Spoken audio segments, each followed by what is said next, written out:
Hi, everyone, and welcome to another episode of Don't Tell Me How to Fan. My name is Josh Albrecht, and with me, as always, is my friend John Taylor. John, how are we doing? Hey, we're good, Josh. Some good news, some bad news. You know, Wisconsin sports, it's never without its trials and tribulations, huh? Yes, very true. So we're going to start with the Packers news here. They lost to the Lions. Final score was 34-31. I predicted the Lions were going to win 38-34. John, you said Packers were going to win 37-31. Yeah. I want to start by just saying that I feel like there's, no one's going to tell me how to fan. Okay? You're not going to do it. I'm starting to learn it's not. Yeah, I'm starting to get defeated here, you know? It's not going to happen. Okay? Yeah. I wanted you to be right. Yeah. Right? It's not like I get any pleasure out of being correct when I got a bad feeling. I don't want that to be the case. It's just I'm a realist. I'm a realist as a fan. Right? You're giving yourself too much credit. You're not a realist. You're a pessimist. But you can say that. No, I'm not. You skew negative, Josh. You absolutely do. Okay. This is why I wanted to bring this up, because a lot of people think that it's just like easy for me to be that way. Look, I thought for sure they were going to beat Miami. They did. Okay. No one wants to focus on that. You want to focus on the time when I say what you would say is a pessimistic view, and then it comes true. And you go, well, yeah, of course. And now you're happy about it because this is what you said was going to happen. And I'm not saying that was you specifically, but I'm saying I hear that people, I've heard it for the last 7 years when I was on air, off air, just talking to friends, whatever. No, I'm analyzing what I see, and I love to be wrong when how I feel about it is a negative view. Yeah. That's just not what happened in this game against the Lions. Yeah. There were my immediate counter to you, just real quick, if we're talking about your specific fandom. Yeah, go ahead. You brought it up. When the Packers were doing what they were supposed to be doing against the Dolphins, you didn't text me a single thing during the game. When the Packers weren't looking great during the Lions game, you texted me a lot. So I will say you don't actively engage when they're doing what you want, and you are actively engaging when they're not. So that's why I say you would skew pessimist, because I don't talk during the games. I just want to watch it. I just want to see what happens. I don't think anybody is right until the score happens. So there is a level of this where I'm like, I would never tell anyone how to fan. Me personally, I just want to watch it and see what happens. And there's things I don't like and I don't love, but I'm never saying the team is washed in the first quarter of a game because there's so many ebbs and flows, a lot of stuff like that. And so I will say, I only get messages from you. I only get messages from you when it's not going well. Yeah, so. I will not deny for a second. It's an outlet. When I'm frustrated with the way that a sports team is playing, I need to get that frustration out. So I will text friends. I will say, God, what the hell is happening with this play? And my God, this is like, those emotions will spill out. When the team's doing great, I'm celebrating that greatness. I'm not on my phone. I'm not scrolling Twitter or X or whatever the hell you want to call it now, looking for people feeling the same way. I'm busy doing touchdown shots or, whatever. I'm not in that mode. When they're doing bad, yes, that's when I'm going to text people, because I'm going to be like, I hate this. I absolutely hate this. Yeah. And so I don't deny that. If that's the pessimism, that's the pessimism. Fine. That's you because you only want to. Yeah, that's fine. Yeah, but that's what I would view that as pessimism. And here's my counter to you. And I think you should fan however you want, truly. If you think you're a realist, that's great. All I'm saying is when I see fans who claim they're realist or skew negative, which I'm not saying is you, there's this idea that like, well, I want to be proven wrong. So you're like, I view it as emotional hedging. It's like, I can't fully invest myself in this team and just give them the props. So I'm going to say they're bad until they prove it to me that they're not. And when they prove that they're not, a lot of people, I'm in a few sports communities and there's a lot of way more negative people than you. I will say that. Nobody on teams can do anything right. And when they lose, they say, blow this team up. And when they win, they say, well, that's what's supposed to happen. And I'm like, what fandom is this? How is this fun for you? You know? So I know fun. You. Yeah. There's a lot of being a fan that's not fun. Yeah. Okay? When you put your emotions into sports, it is pain. It is almost always pain because it's your team almost never wins it all. So at the end of the day, you are going to find pain at some point if you are fully emotionally invested in the team. Yep. I'm completely with that. I'm also not someone who has said blow it up, do it with any team. sports team of ours for a while. But I don't think that the Packers are. I thought the Packers played great. I didn't think they played a bad game at all against the Lions. Were there calls that didn't go their way? Absolutely. Yeah. I hate going to that well. I feel like I used to do that a lot more before I started getting into sports radio. I would let like a bad call by a ref just ruin the whole thing for me. Well, we would have won if not for that one holding call. I'm just like, you can't do that. You can't put it all on refs. And that's all social media was after the game. Yeah. Well, I will say this one was pretty egregious. I'm definitely not a big, like, blame the refs. I think the Packers could have done a lot, and I'm sure we'll go over all the different ways that they absolutely could have put themselves in a better situation so that it wasn't coming down to ref calls. But I will say, when you're calling offensive pass interference on plays that aren't designed and are usually not called for the Packers, and then the subsequent drive, the Lions are calling truly the same concepts. So what I'm talking about is that play where there was like Watson got called for like an illegal pick, basically, and there is crazy. Which there is like mesh and rub concepts where you're literally doing things, you're crossing at specific points to try to disrupt, to free up one of your receivers. Absolutely. You're trying to create some traffic. The thing that I take exception with that play about is that was a breakdown. Love rolled out.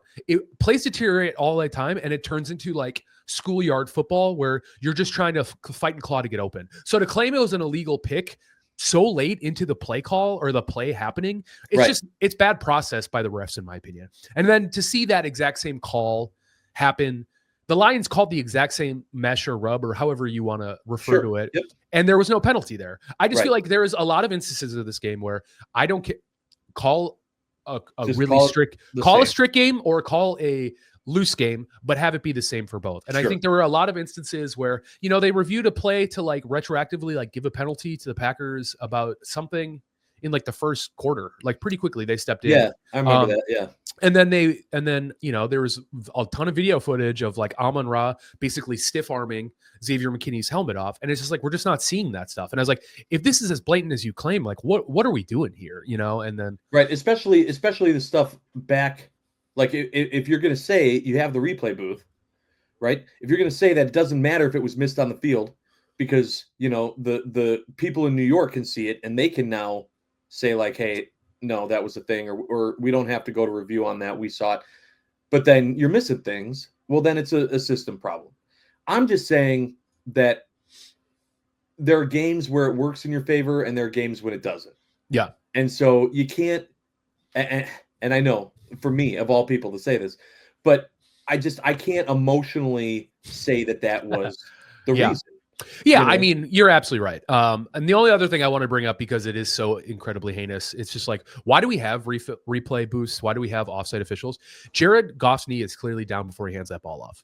He is down by contact by that rule. And it's like, it's a fourth down play. Okay. Let's just start there, because I have questions. Yeah. Okay. I saw this discussed a lot after the game. So if the quarterback hikes the ball and then takes a knee, right, the play is dead. Right? That's victory formation. He takes a knee, the play is dead. Because he wasn't trying to take a knee and he was not touched by a Packer when his knee is down, are they saying that is why the play could continue, because he was not giving himself up? Yeah, potentially.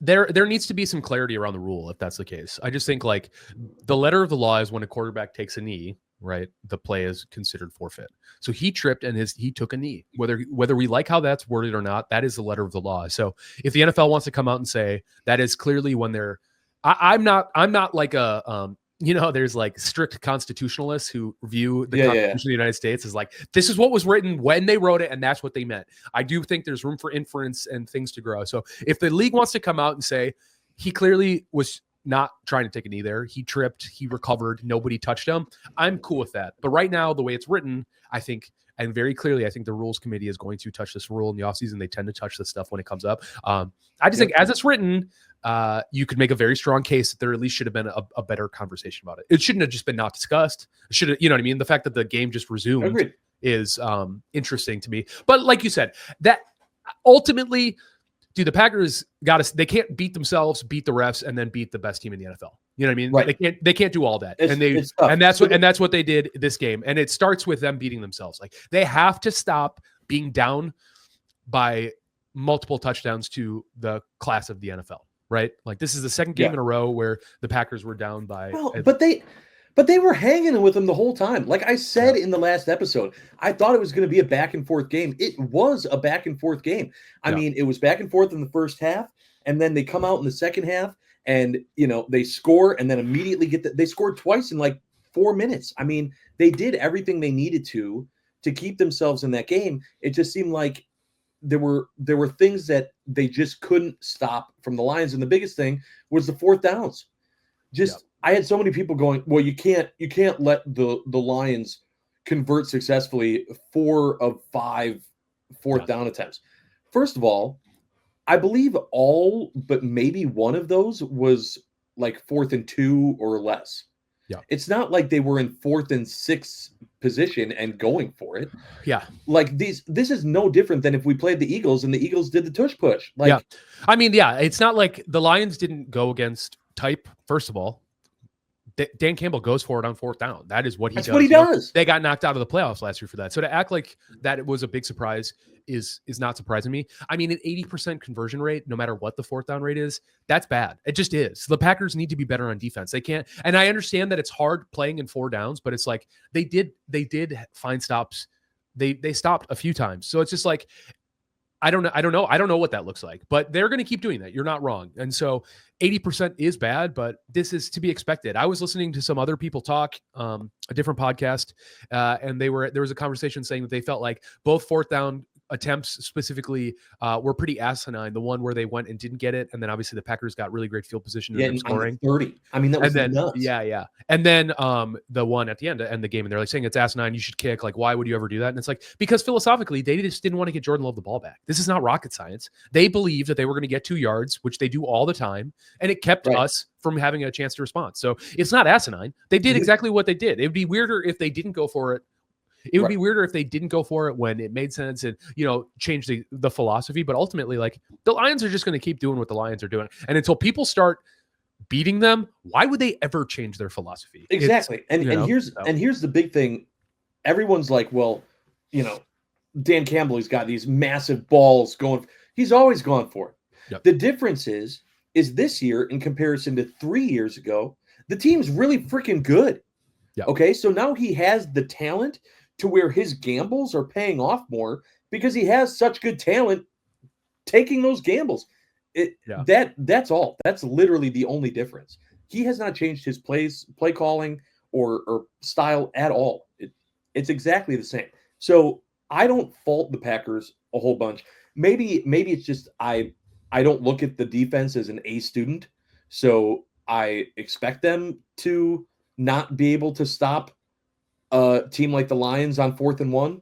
Yeah. I'm expecting the Lions every time to get that yard. I just am. So you can say 80% is bad. I'm not disagreeing with that. I also 100% would have believed that they would have converted 80% of those. Yeah. I mean, there's no reason to assume they wouldn't, especially against this Packers front right now. So yeah, I'm not surprised. I don't know. But yeah, I think like we were talking about, like, the game was always going to be tough. I mean, we went down that fumble in the first half. I mean, completely flipped it. I don't know.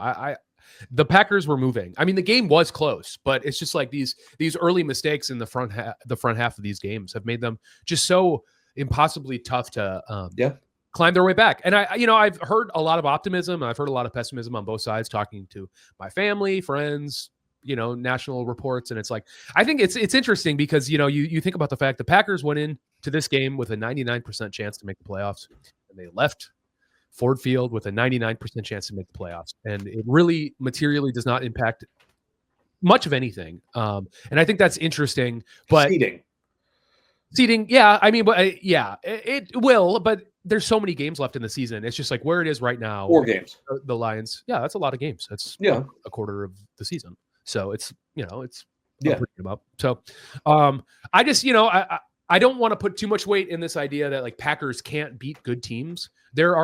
They've lost to the 3 best teams in the NFC, and they were competitive in all of them.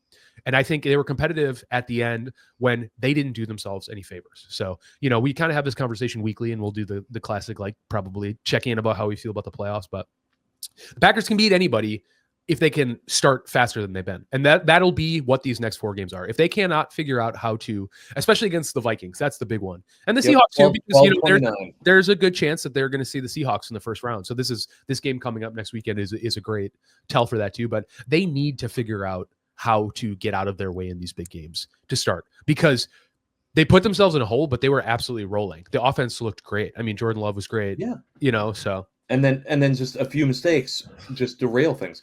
The thing is that if the Packers play the way they played against the Lions against Seattle next week, they win that game. Yeah. Oh. I mean, that's my main thing. I'm not sitting here saying this team's done. They're cooked. They can't get out of the NFC North. No, the NFC North is just the best division in football this year. And they're playing against the best team twice that they had good games against, but they were against the best team in football. You have to have amazing games against those teams. You can't have good games, And so I think that right now this Packers team is just putting themselves, they're showing exactly where they are. I don't know if in 4 games that's going to change. I hope so. Yeah. I don't know if it will. I don't think it's going to change a whole lot with personnel. I mean, I had a lot of people saying, well, look, I mean, we didn't have Dobbs, right? We didn't have Cooper. Was it Cooper? Was out?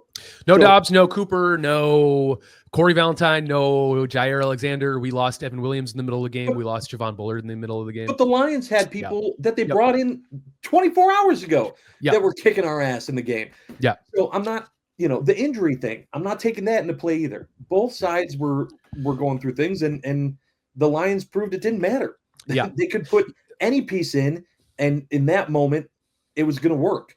So I'm not going to use that as an excuse either. I think the biggest thing, if there is a third chance that the Packers play the Lions in the playoffs, if that happens one more time, seems likely. The biggest thing is going to be like you said, John, can the Packers stop beating themselves? Yep. Can they make it through a big game against a big opponent without shooting themselves in the foot? They just can't have those mistakes against the big teams. There's no room for forgiveness. Yeah, it's borderline inexcusable that this offensive line, fully healthy before Sean Ryan went down, couldn't keep the shell of whatever the Lions. Because I mean, even what's his name? The nose tackle who's really good is McNeil. Maybe it's McNeil. Yeah, their interior guy. Yeah.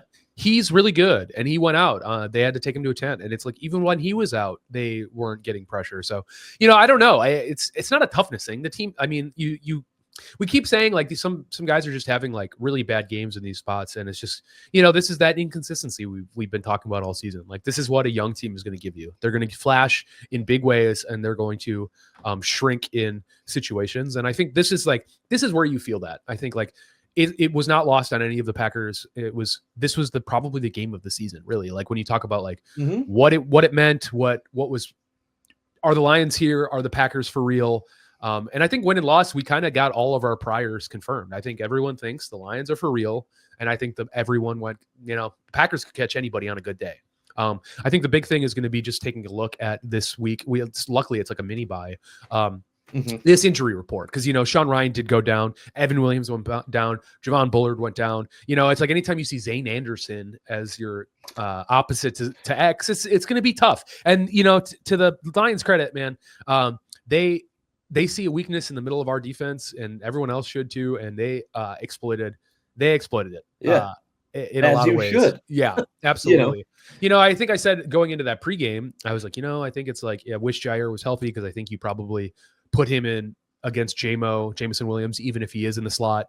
And they couldn't do that. And I mean, the middle of the field was wide open for the Lions. So it's less about who's injured, and it's more about like, do we have the personnel to stop allowing these teams to take advantage of it? Because that's what the Lions did. It's like I mean, you look at the game too, you held David Montgomery and Jahmyr Gibbs to less than 4 yards per carry. They both got less than 100 yards. Like, you tell me you'd probably feel pretty good about your chances. Jared Goff threw for less than 300. But the real killer is just time of possession, man.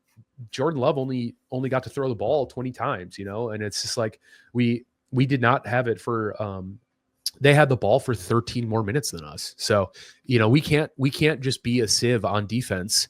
Because it just puts so much pressure on this offense. Like, this offense is elite. Like, it is. Some like a really positive stat since the bye week is going in. We were talking about, this could be John's super sporty stat. Yeah. Whatever that is. We haven't done it in a little while, but heading into the game or heading into the bye, we were 29th in red zone efficiency. We said, like, if this team can't figure out how to score in the red zone, it doesn't matter what we think about. Yeah. You have to score and you have to stop getting penalized. And they've been cleaning both of those up since the bye week. The Packers are 15th in the NFL in red zone conversion. And they've converted 70%. So that's positive, right? And you know what it is? They started just giving the ball to Josh Jacobs, because guess what? Josh Jacobs is really good in the red zone. He's a truck. Yeah. Right. So, I think Matt LaFleur's offensive scheme is genius in the way that it adds wrinkles. You show a play, even if it's not successful, so you can run something different off of it. You kind of are baiting the defense into assuming it's the same play. You like do that in chess. You're like, oh, I do this, so you'll do this, so that way I can do this. And I think there's a lot of gamesmanship going on in the Matt LaFleur offense. But I mean, at the end of the day, just give the rock to Jacobs and let him do his thing, And I think that's like the biggest thing. 3 touchdowns, 18 carries for 66 yards, but 3 touchdowns. So he doesn't need to run wild. I mean, it's great when he does, but he doesn't need to. As long as he can be efficient when they're in the red zone, it's a big play. So. Yeah, I don't know. Like I said, I just want them to win. I want them to just, apparently that was, Christian Watson's dad is on X. I forget. He's very, very vocal, quirky cat for sure. Yes. In a He's lot also of emotional. Very emotional. Yeah. I get it too. I think it's like, imagine. Yeah. I mean, because Watson's older brother played in the league too. And I think his dad also might've had a stint. So they're like a football family, but he was saying, like, this is Christian's first ever fumble. Not like in the NFL. He said, I don't think, and I couldn't find any tape, and I also couldn't confirm it, but he tweeted he never fumbled his entire life, that he always has protected the ball. So, I mean, I appreciate that effort. I mean, he's jumping a lot, which makes me think those hammies are feeling pretty good, but he's got to secure that ball. But there is definitely a lot of really good things to take from the game. And I do want to highlight some of those, like short list. Dontavian Wicks seems to be figuring it out. A couple really big catches in really big situations. I'm going to cut you off right there, though. Do you think anything of Wicks' great game had to do with Dobbs being out? For sure, he's getting better looks. I mean, when you're not the third or fourth option, the scheme is doing you more favors. The play calling is doing you more favors. Right. I mean, but if you thought like he was getting off the line any better, if he was getting more open to where even if Dobbs was out there, he's still creating enough separation to put himself in a better situation, or if it was just, hey, you're moving up the ranks in terms of wide receivers. Yeah. I think it's really just kind of like is it the Y? No, that's the tight end. He's the Z, right? The X is the 1, and then your tight end's the Y, and then the second option is always the Z. In play calling, I mean, Madden. It's real before it's part of the video game, but it is in Madden. Yeah. Always, yeah. Yeah, so you have the X and the Z. I think Robs is the Z more times than not. He plays to the soft side of the field or whatever. I think Wicks was running those routes, and I just think I think it called for deeper shots, so he's getting better looks. I mean, you look at a pretty pedestrian stat line from Jaden Reed, and I just think ultimately, like, he's their gadget guy. They want him in the middle of the field, but the truth is, like, they were cooking the secondary once the offense got rolling. So a lot of deep targets. They threw the ball deep. When you talk about anything over 15 yards, they threw a lot of explosives, and they hit on a good amount of them. Yep. So they really produced in the short amount of time that they had. And I think ultimately that's like why Reed didn't get the ball. So, I would love to see a healthier balance, but I just think this game, and it's the same thing. You put yourself down 17-7, you got to start throwing the pill around the yard. You're going to score quick. Yeah, you got to find ways to score quick, and they did, to their credit. Yeah, so I think Wicks, I think people, they know, right? Like, Dobbs is down. This is a big game. Wicks absolutely is hearing the noise about him, and I think, like, he's getting better looks. But maybe hopefully this is the start of him being like, I got to be a bigger part of this offense. Because when he was a huge part last year, when you're worried about all 4 of those guys on the field, like, that's a problem. And Kraft obviously was so nasty. Down like the last 2 games of this regular season and then the playoffs last year was that it seemed like all of the receivers were playing at such an elite level that it didn't matter who it was. I mean, Love was passing it to everybody. Bo Melton, yep, I got you. Like, it didn't matter. It was just going to every single person, and God, I want that back. Yeah, I mean, you think about it. There was only 4 different receivers that caught receptions. He targeted 5 different receivers, Reeds being one of them. But Kraft, Sims, tight ends, Christian Watson, Dontavian Wick. So pretty reduced, watered down. And then, like I said, the rushing, not much to write home about. It's right.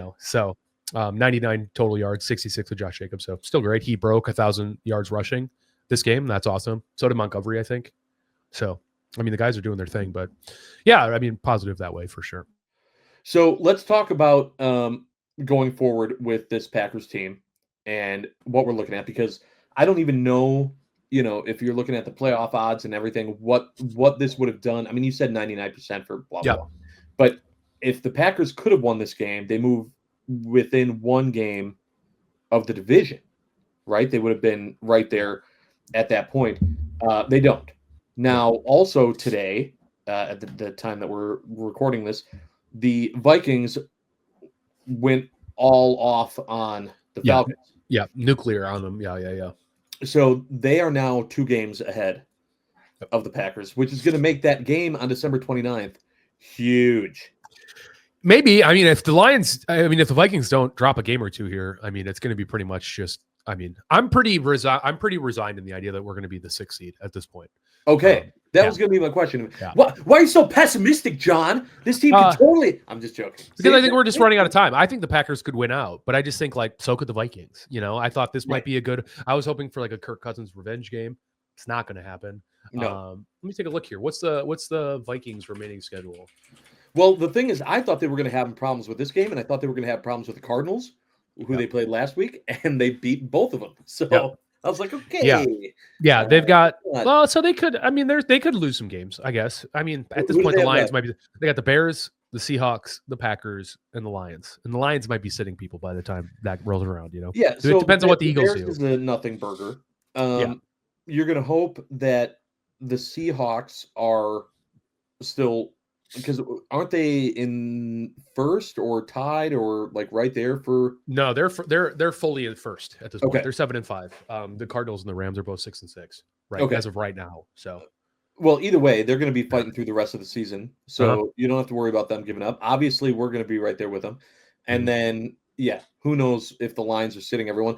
To be honest with you, even if the Lions are sitting everyone, I'm still not sure it matters, because we played against the 3rd string Lions defense. It didn't matter. So, I'm not going to count the Lions out in that game either. So, there's definitely opportunities. But the Packers, I think, if they have any chance at getting the 5, they got to win out. Yep. So, and I think they can. I mean, I think we were talking about it the bye week episode. I said my hot take was I thought they were only going to lose 1 more game, and I thought it was going to be the Lions. Right. I was not super confident about the 49ers, but I said, I would believe that they would lose those 2 more. But I feel really good about this. I mean, listen, the Vikings had a great game today, but they've been trending downward. And they, they're fairly fraudulent in terms of the way they play, the advanced stats, DVOA, the defensive value over estimated adjustment, blah, blah, blah, blah, blah. It all says that they're not producing enough to get as many wins as they're getting today excluded. Clearly they won this game pretty well. So, they're just as likely like last year. They maybe they are the 5th, but I think they get worked by a lot of pretty bad football teams. So I would love if I win a division, I'm loving seeing the Vikings. In my first round of the playoffs. Yeah. Right now, absolutely want to play them. Yeah, right now the Bucks and the Seahawks both have 7 wins, so it truly is a toss up between 3 and 4. I feel good about both of our chances. I think the Bucks probably at this point do take the South. I don't really see how they don't. Yeah. So we'll see, right? I mean, I don't. It's interesting. It's definitely interesting. The remaining schedule for the Packers is Seahawks, Saints, Vikings, Bears. So, I mean, we're past the toughest part of the schedule by a lot. So, the Vikings is the only real heavyweight tune-up fight. Help me play this out. So, if the Packers win out as they're down 2 games, and then the Vikings, let's say, lose to the Lions and the Packers, then we would be tied with the Vikings at 13-4. You're saying? Yeah. Okay. So you first look to head, and they would win. They won in Green Bay, right? And then we have to go to which Minnesota. is why 12-29 is so important because then So and then from there you look at conference play, which the North. I mean division play first. Correct. So right. So we're 1-3 against the division right now. So you'd have to look at what the Vikings do. If the Vikings beat the Lions, then we just basically are cooked.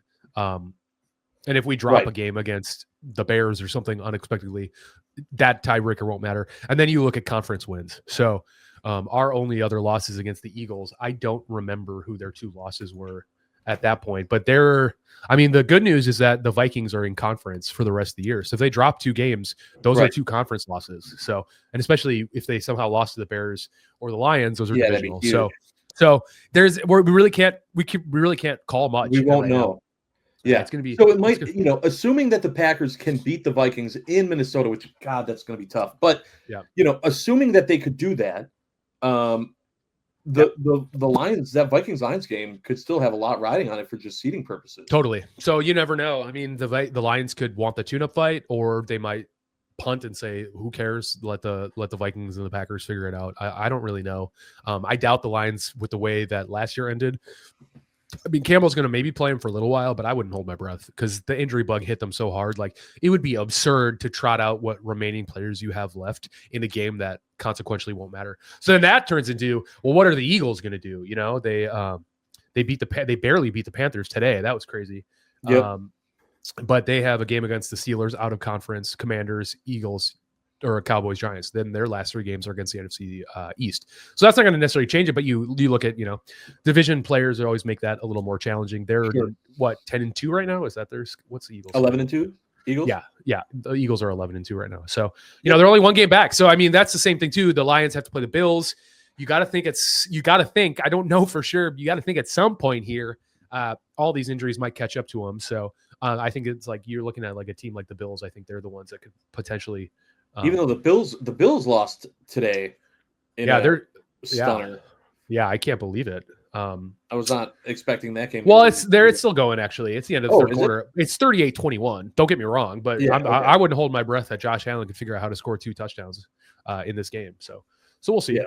That's against the Rams, against the still 6-6 Rams. Yeah. I mean, it's very interesting. There's still plenty to play for. I don't think there's any situation that is just whatever. It would take a colossal downfall for this Packers to be worse than the 6th seed, right? Because the next team is 3 games behind the Packers, I believe, in the standings for the wild card. Yeah, right now it's the Commanders, and they've been middling, at this point. So the Commanders are 8-5. So no, they're a little further. They're a little further closer to us. So well, you never know. Panic. Okay. Yeah. I don't know about panic. I mean, the Commanders are still going to have to play against. Well, they get the Saints, then they get the Eagles, then they get the Falcons, and then they get the Boys. So I would say probably they go 50-50 on that. So I think we're pretty well. Yeah. The Vikings game is the only one where but this team showed last year. The Packers showed they can drop some pretty dumb games late in the season. You know what I mean? They almost lost to the Panthers. Yeah. And then obviously that Giants game, we just kind of. So you never know. Basically, like I said, it's just a weird week because there was so much. We wanted them to win so bad. We wanted to see a lot. Ultimately, I think they showed that they are still a competitive team in the NFC. I think it was pretty obvious that.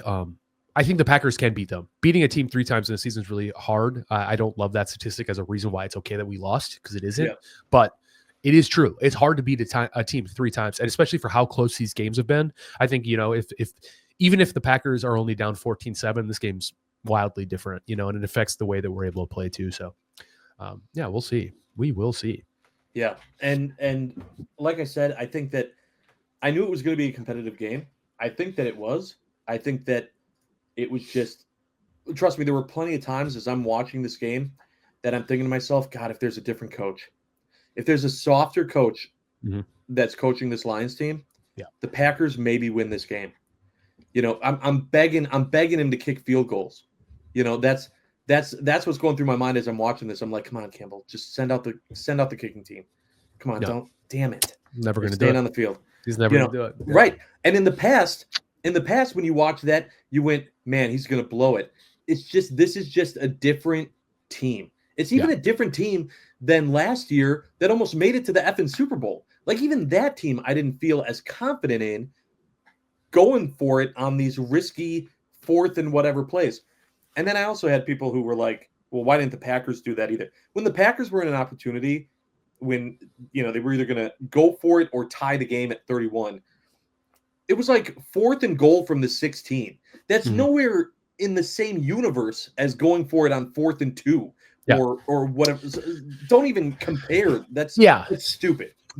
We would have all been calling for LaFleur's head if he would have gone for it instead of tying the game on 4th and 14 or whatever the hell it was. Yeah, at the end of the day, it's the right move, right? You had to do that. It's like we all said whoever had the ball last was probably going to win that game. And unfortunately, we had the opportunity to get the ball last and we couldn't do it. It just is what it is. So you just have to do enough right throughout the game, earlier in the game, to not find yourself in that situation. So I think these last 4 games, however the seeding shakes out, I'm less concerned about where we end up seeding because we're going to have to play away games no matter what we do. We're going to be playing tough teams no matter what. I feel good about. I mean, I would love to not be the 7th seed because while I think we can beat the Eagles for sure, because we were pretty competitive on a pretty crappy field in Brazil. I just think like the South and the West is just so inferior compared to the Lions and the Eagles. But I want to see us win out because I want to see us do the things we need to do. I think like I said, we've been talking about this team is what it is. If they're going to be able to, we need to see an upward trend and improvement on the things that we've been seeing. And so it starts against a very bad Saints team this Sunday or Seahawks. Wait, who are Seahawks first?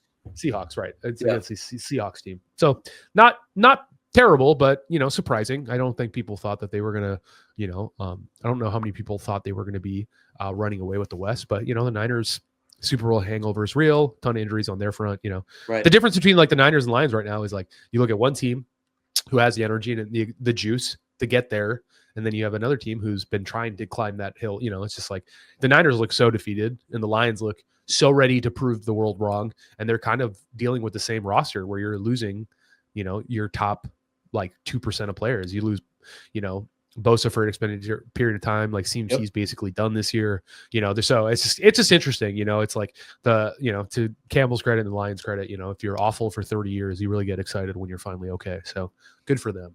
But I mean, looking forward, I don't know. I don't have a ton of keys to the Seahawks game. I think this is definitely just like hey, if you're good, you just got to get to work. You just got to put your head down. You can't let DK and kind of beat you. Kenneth Walker is a good running back, so it's the same kind of thing. You got to make sure. Think he played today though, so we'll see how he is injury wise. Yeah, I saw something that said that he was out today. Not saying that it's going to be long term or that he won't play against the Packers next week. Yeah, assuming everyone's healthy, and we won't really know until the middle of the week when we start looking. I'm just saying, like the Packers need to make sure that they don't let Kenneth Walker run wild. Gino has showed while he's a fun and exciting quarterback, and good for him for getting paid and finally being put in a position to.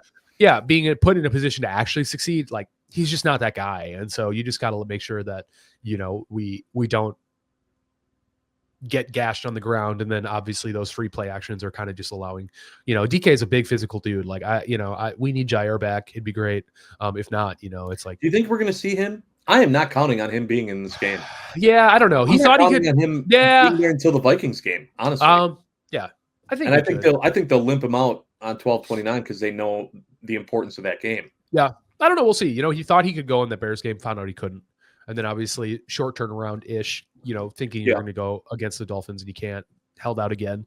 So I wouldn't be surprised. It was probably factored in like, hey, if we just don't have him try, that's another week and a half he can get it. So we'll see. I mean, a PCL tear that you're not going to surgically repair is no joke. And the fact that he's trying not to get fully deactivated for the season just means this is the way it goes, right? I do not want to see him. I want to see him trotted out against the Vikings. You know what I mean? So putting him on IR means that's not happening. So, we have to live in this limbo. And that's going to be on the defensive secondary coaches, Jeff Hafley, quarterback guy. He's got to figure out how to get more out of Stokes. Hopefully Valentine will be back because I think he's proven. You know what helps with that? What? Pressure up front. Oh, big time. Quarterback. Big time. forcing the quarterback to make a bad throw. Yeah. Instead of giving them 6 seconds on every single snap. Yeah. You're not wrong. I mean, we only got 1 sack. I know it was Rashawn Gary. It was a hell of a sack too, but 4 tackles for loss. So, the front has been trending positively. There's no injuries on there. I don't recall. I don't. If there are, none recently. Yeah. So, I mean, I think like if Devontae Wyatt can start flashing, I just think there's, it's looking good. It's still the weakest part of the defense. Well, besides this injury, addle or injury laden secondary, but we'll see. I mean, this, like I said, we got a couple, varying degrees of gimmies, but the Packers are a better team than the Seahawks, and they need to just go prove that.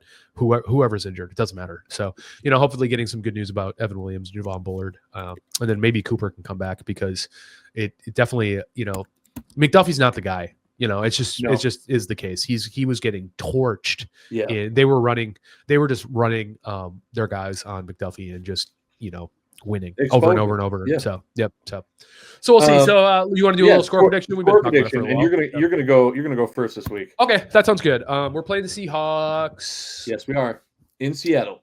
Yeah, that's no 12th man in attendance.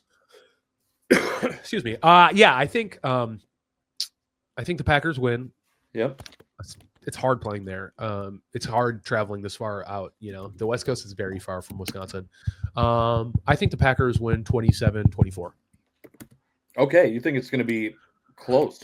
No, I think it's going to be like 27-17, and they're going to score a touchdown late to just try, and they're going to do the same old song and dance. Because that's how NFL games work, Okay. So I think they'll probably score at the end. I do this every week, but I'm laughing. More times than not, I'm right. They score at the very end. It just doesn't really matter. It feels good. Garbage time. Everyone's having a great time. So, but I don't think the Packers put up as much as they did, just because of that advantage. It's a loud environment. Yeah. I laugh because I think the Packers are going to win 27-17. Oh, nice. Perfect. I think they're going to win by 10. I don't think that the Seahawks are this huge juggernaut of offense.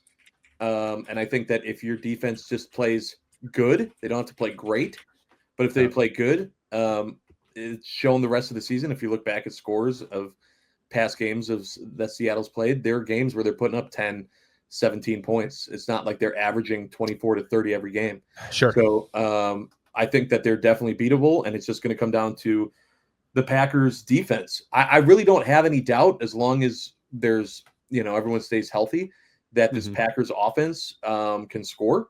It's just, don't make those mistakes. The talent is definitely there. Keep doing what you're doing. Stick to that game plan, and then hopefully the defense just figures this shit out. Yeah. And if they do, this should be a maybe not as easy of a win as the Miami game, but I think this should be a comfortable game. Yeah. Everything goes the way it's supposed to. Yeah, 5 minutes left right now. Just a quick Seahawks check-in, because we're talking about them. They're up 27-18 against the Cardinals, so divisional match. I mean, Zach Charbonnet, however you pronounce it. 18 carries, 116 yards, 6.4 yard average. So you limit that, and I think this game's very different. Geno's 24-30. I mean, he hasn't had to throw a ton because, well, they're rushing the ball all over the Cardinals. So Cardinals definitely crashing down to earth. I think they were on a little bit of a heater, but I think, like I said, I think you just limit their ability to rush. You force Geno to throw to DK and JSN, and then you see what happens, right? So, DK, 4 receptions, 49 yards so far, 5 receptions, JSN, 82 yards. Their running back, who put up 116 yards rushing, also 59 yards in receiving. So just kind of throwing the pill around. I mean, I think they're finding mismatches clearly against the Cardinals, and they're making them pay. So get Cooper back, lock down those middle field plays, get Carrington Valentine back, or play Stokes on DK, because he's a better man coverage player than Keyshawn Nixon is. So that'll be a big tell of the tape. The game will be a lot closer if all of a sudden all these same injuries are still out. I still think we win. But I guess I'm kind of shading that maybe we're going to see some guys come back, but we also might see some guys held back. So hopefully that's not the case. 10 days is a long time to get, recovered. I like the little break. So, so we'll see. All right. Switching gears from the Packers, let's talk about your Milwaukee Bucks. That's right. That's right. The Bucks 1-1 since we talked last. Yeah, so. the Bucks have had some great games and some not so great moments. They lost to the Celtics in a very frustrating game. It was kind of everything we talked about that we thought was getting better between Giannis and Dame playing together and no bully ball and making good decisions. And that game, it was like, nope, immediately regressed to what are you guys doing? And then just today, the Bucks played Brooklyn. Yep. And it was close. Yeah, a little more Brooklyn, a little more of a live dog than you were expecting, just the way they've been playing. But the Bucks at the end, when it mattered, they shut her down. Yep. Yeah. We went in the last few minutes. They went in the half down 1, right? And then they had a pretty good third quarter, and then ultimately that's kind of what propelled them to the fourth. They were able to they got a little bit of a heater, and they were able to win the third by 1, and then putting up 32 in the fourth. I think the biggest thing for me, and we don't have to touch on it super long. I mean, it's because so much of this is going to change and in flux, but you're kind of already immediately seeing why Chris Middleton coming back, and even on the limited minutes restriction, he's just like, he changes the way you have to respect Chris Middleton. You have to. He's a great playmaker. He's a distributor. A lot of people were talking about like, what's the backup point guard situation like? What's DeLon Wright at DNP? You know why? Because Chris is going to get those minutes. The team can look exactly the same. And you're telling me you can have Chris be the facilitator when Giannis or Dame are on the bench? Like, sign me up for that. So, I think like the Celtics game, he hit 2 threes and then went 2 for 7. So I think he had like 11 points. Ho-hum from the mid-range. But I mean, he became cash money off that mid-range game. And so those shots are going to come back and find him. I'm really, truly not worried about that. You look, the last 2 games, he went 1 for 3 today, 4 for 4 from free throws, put up 11 points, so you'll take that. He'll work his, he's not. Yeah, he went 3 for 8. Yeah. It's going to be a little bit of a slow burn, but he'll get there. Yeah. And then, so like I said, he went 2 for 10 in field goals, 1 3, 6 free throws. He had that first play back, right?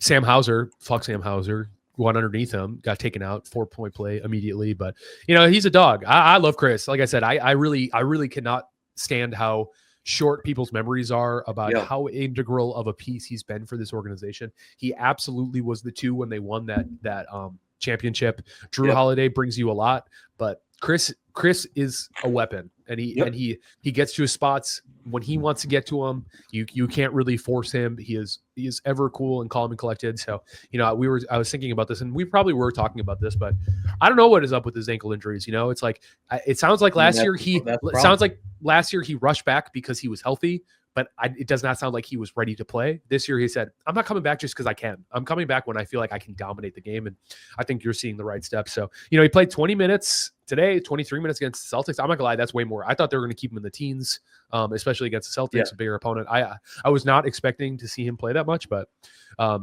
looks great. I mean, there's a couple quotes coming out from the game today, just some answers that we were kind of surmising. What's the bench going to look like now that Chris is back? And, Doc said our bench is just going to keep getting better now, especially with Chris eventually starting at some point. So there you go. He is going to start. And why wouldn't he? You'll have Gary and TP and AJ Green. And then he says, boy, we're finally going to say we have a bench, and I'm looking forward to that. So it's interesting. No mention of Bobby Portis, no mention of Pat Connaughton. Hit a big 3 today. I mean, Bobby played well. I mean, he's going to give you these. And I think it's like, he has to go. I mean, at this point, he has to go. We need an athletic backup big. The more I watch him, you're talking about a 6'8" guy with a negative wingspan who does not have a nose for rebounding. Like, it's cool that he's a microwave scorer. He carries it, but it's like this year specifically, when you talk about Gary Trent, AJ Green has shown he is a NFL bench player. He will have a long career in this league because he's shown he can play defensively. You talk about Taurean Prince, who's been lights out. They got to move him for a bigger, and in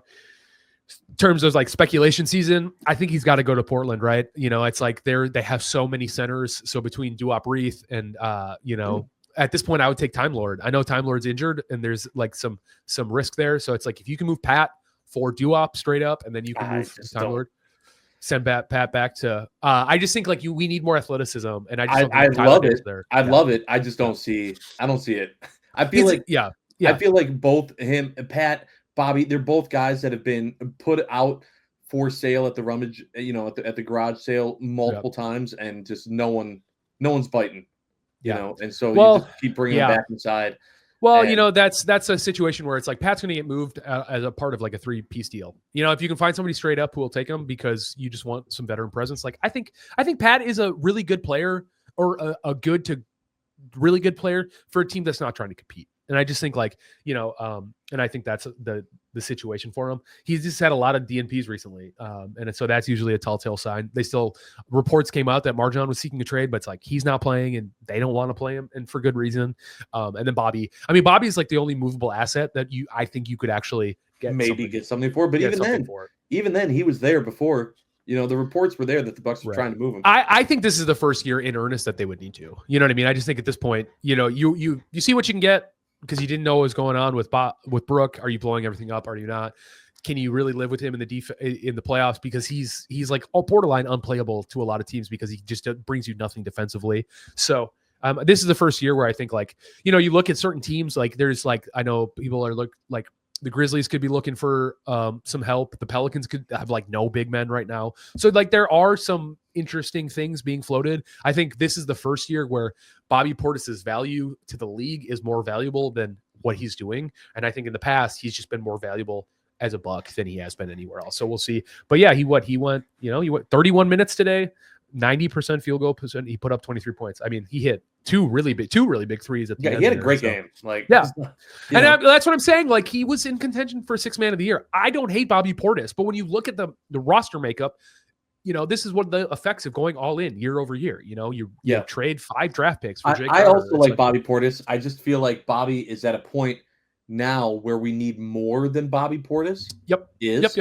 And I just worry that what we saw out of Bobby Portis, we're wearing a little bit of hometown goggles. It's not the rest of the league. These other teams, they're like, no, he doesn't have the value you think he does. And that is just kind of keeping him here. And I just feel like every year it's just getting less and less. Hopefully I'm wrong. Hopefully, you're right in that there are some teams that can see more of a value for him, and more importantly, have something that we'd want in exchange. Some anything else on the Bucks before we move on? No, I'm so excited Chris is back. I'm glad to see what it looks like. Orlando Magic, it sounds like there's some pretty competitive ticket packages.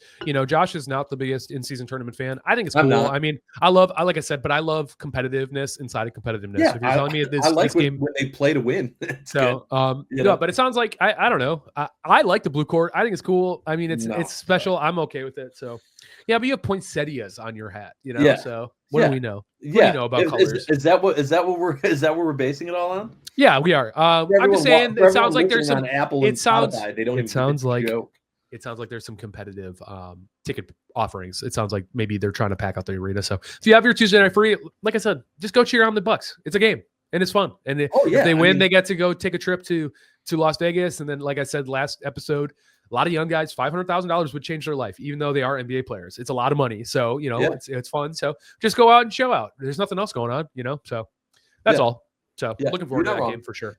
All right. Not often that we get to do this, but we have some big Brewers off-season news. Gary Sanchez has signed a 1-year deal with the Baltimore Orioles. The one player we didn't want to see go, No, I mean, look, I got a lot of heat last year because I said that I was done with the Gary Sanchez experience. Mm-hmm. And then he started he had a stretch of games where he started being the only run that was scored that day. And people were consistently retweeting my one tweet saying I was done with him. And I said, I hope you're still retweeting this in October. And guess what? They weren't. Because it didn't matter. And Gary Sanchez didn't matter. And I knew he didn't. Yeah. The actual news. I can't believe you've talked about Gary Sanchez that long. I had to. I knew. I didn't tell John ahead of time. It was great. I love that. Willie. Hey, Willie. Willie Adames is moving on, which we all knew that was happening. But he has signed a deal with the San Francisco Giants, 7 years, $182 million. It is the largest deal in franchise history. Yeah, according to Jeff Passan. So, yep. A few things here. First, the Brewers, not in a million years, were ever going to do that. Nope. So this is just more proof of this is what we have in this team. And we will never be able to compete for free agents like that. We just won't. Yep. It's unrealistic to think that we will ever get a player to stay when a player can go and sign for that much money. Yeah.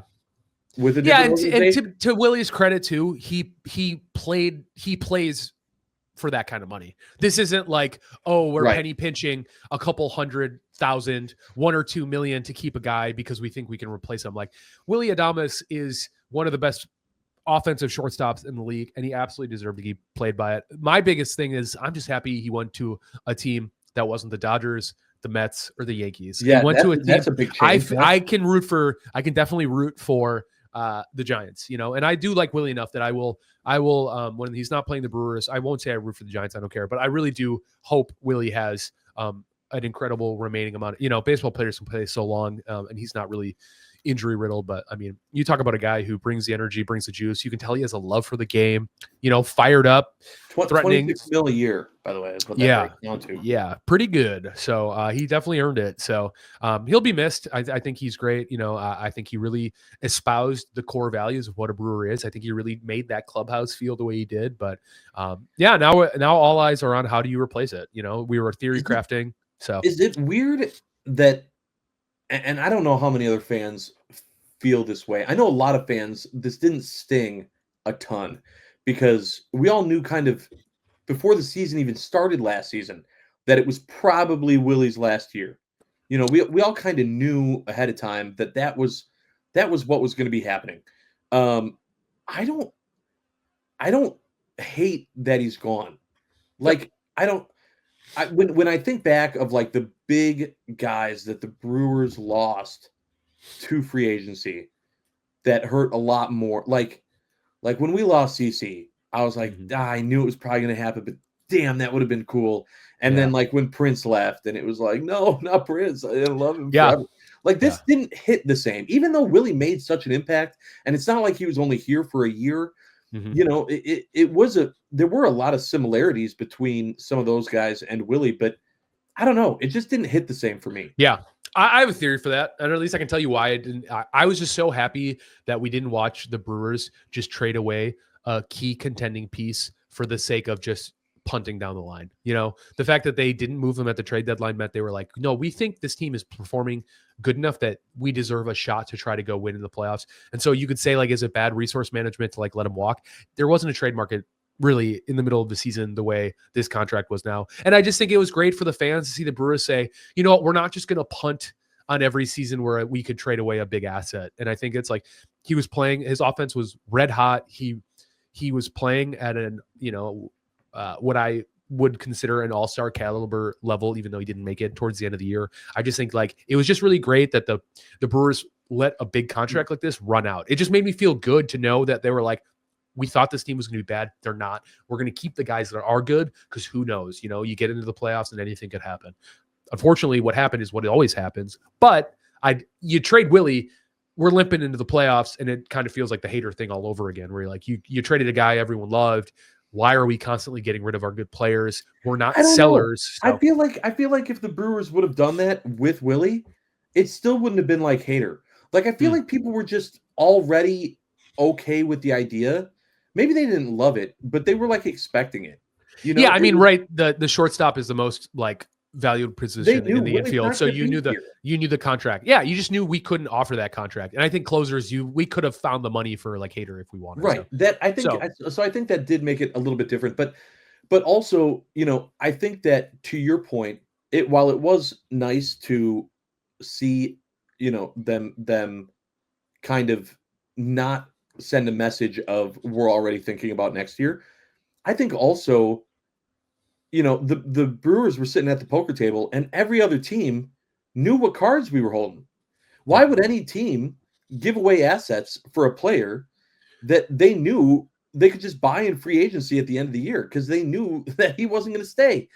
Right. There was no chance. I don't think any team out there went, hey, if we want to try to do like a trade, a sign and trade type, like we have to do this now. No one thought that. It was, we know, let's cut this guy, get some money free because we know that Adames is going to be free at the end of the season. Yeah, and there was nobody wanting him for a rental. Nobody was in. Right. None of the competing teams were in a spot where they needed to find a serviceable shortstop. So that'll make sense too. Yeah, wish him well. This is the cost of doing business. Joey Ortiz probably slides over. I think you keep your platinum glover at second base, and then we just start looking to start keeping our eyes on who do we think is going to play third base. So time will tell. Yeah, so. Still not really worried about what we lose with Willie either. Because we're gonna get like a top 50 compensatory pick for sure. Yes. Just given the contract. So it's all for the future, and I think there's enough talent on the infield that we can figure this out for sure. So yeah, we'll see. I don't know if Tyler Black's ready to come up. I don't think so. I mean, hopefully, I think they need to bring in they need to sign somebody to play third, but they might bring somebody in and then move forward like that. So interested what the starting pitching is going to look like. The other guy we didn't mention is Frankie Montas signed a pretty healthy contract. I mean, he got paid too for where he's at in his major league career. With the Mets, David Stearns doing the thing, signing all the Brewers away. Yep. Cubs are sealing all Brewers of our coaches. Yeah, Brewers East, the beast. So we'll see, but we'll keep your eyes peeled. As we'll keep reporting back on any big news with the Brewers. But right now, it's a lot of signing. And Dominican for baseball usual, players to the minor leagues. So no big signings in Milwaukee. Just players it's not yet signing elsewhere. Yep.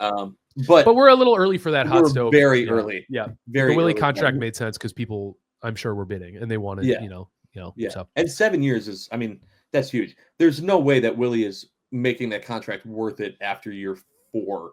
Yeah. And we can't, realistically, it would be financially irresponsible to give Willie a contract like that. So now we know what it is. It's even if he took 7 years at 75% of that, and that would be a huge hometown discount, it's like year 38, year 39 of that Willie contract, you might be like, there's a lot of money for an organization this small. So, at the end of the day, like I said, wish him nothing but the best. I really do love Willie. I have that Willie Adames t-shirt. Gonna keep wearing it. It's cool. Yeah, all goods out in West Dallas. I'm a Willie Adames fan, that's for sure. So, all right, Josh, I think that's it. Yeah, that's it. All right. So coming up next week, we're gonna see how much. The Packers got to win this game against Seattle. By the way, otherwise, a lot of the games going forward are not going to matter, and it's going to be kind of solidified where they're sitting. So we will check in with that. We'll also see how the Bucks are doing / have done with John's favorite in-season tournament. And anything else that comes up. So cheers, buddy. Appreciate you. Thank you, everyone, for watching or listening. We appreciate you. And make sure to tune in next time because we are not done yet.